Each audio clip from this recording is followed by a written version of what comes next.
My name is Melissa, and we live in Kansas City, Missouri.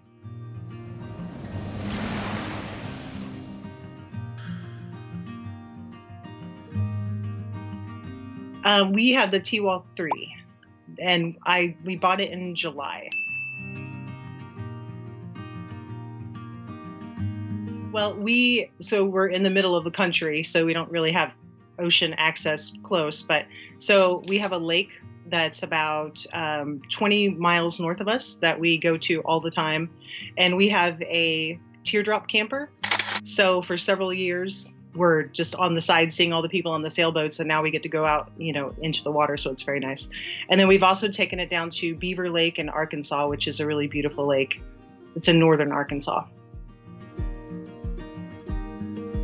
Usually it's just me and one other person just because of the weight limit. When my husband and I get on there together, it goes a little slower. So it'll just be me and my husband, or me and one of our kids, or my niece or nephew.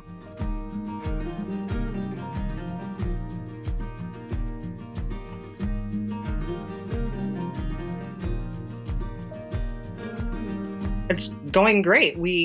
I think we've used it. We just got it in July, and I think we've already used it probably 6 times. And one of the things I realized was in my mind, I associated the time that I could sail with the time that we would normally swim here in the Midwest.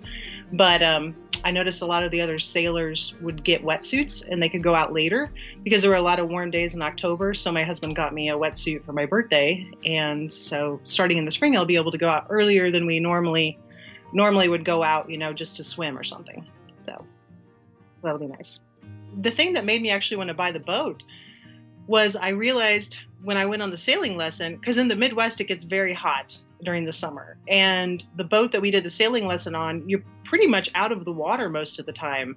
And I felt like, why would I get out on the water like that and not even be in the water a little bit? Well, this is a perfect thing because you can kind of be out of the water if you're careful, but if you want to kind of be in the water and get wet, you can be. You can kind of be more careful in how you sail it and stay more dry, or you can just kind of like get completely wet and kind of have fun with it.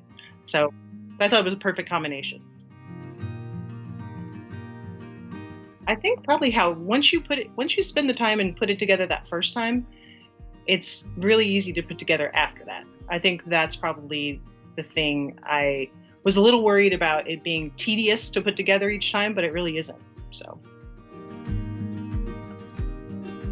Well, my nicest memory was when we were sailing on Beaver Lake, and my husband actually was doing the sailing, and I was able just to lay there in the sun. It was a really beautiful day.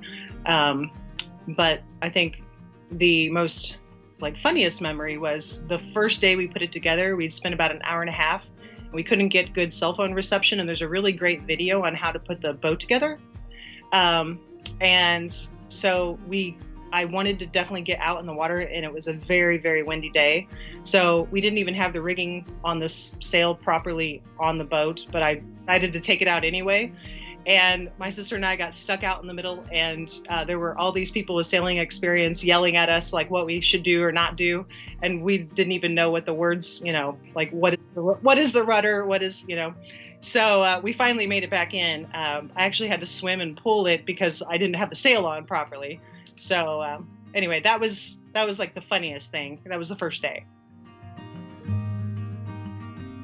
Well, I think I saw an interview whenever I was looking at the boats that someone actually took it with them to like the Caribbean or somewhere on a plane. If you divide the boat up into 3 different packages, it'll fit within the weight limit. So I think, taking it on the ocean, but of course I want to actually get more experience sailing it on lakes first in higher winds before I'd ever try to take it on waves. So.